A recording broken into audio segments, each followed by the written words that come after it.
All right, let's get our flaxseed gel going. We got 2 cups of water in the pot. We're adding our 1/4 cup of whole flax seeds. Gonna bring that to a boil and then simmer. All right, we got a good simmer going. Check out the consistency of the gel here. We're gonna add lemongrass essential oil for scent.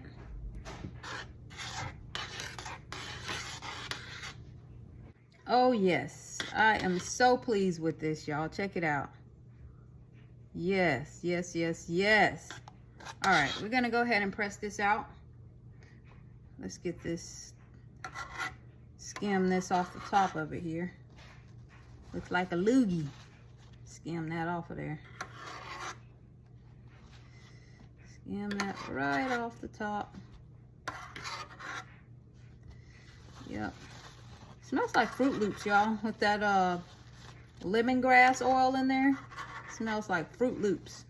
My hair is gonna be smelling like Fruit Loops. All right, so we're gonna go ahead. Let me just check it one more time. Yeah, I think that's good. Yeah, I'm gonna go ahead and press it out. So let's turn that off. And y'all check it out. We're gonna go ahead and press this out. Got our French press over here. Back y'all up some. All right, put this in our French press.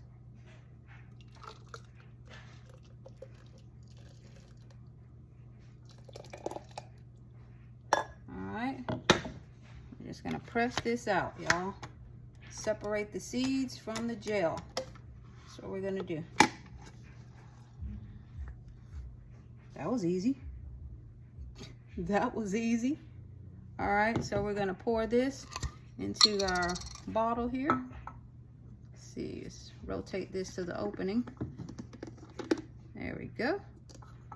Actually, okay, I thought I could take it off. Let's pour this in our bottle. That was super duper easy. First couple of times I made this, I didn't let it simmer. I just boiled it until the gel came out of the seeds, and it was super thick and hard to press out. But that right there, what I just did, that was super easy. All right, I'm going to go ahead and put some tea tree oil in here. And I read online today that when someone made theirs, they used this. 1, 2, 3, 4, 5, 6, 7. She used 7 drops of tea tree oil as a preservative for the flaxseed gel. Boom, flaxseed gel, y'all.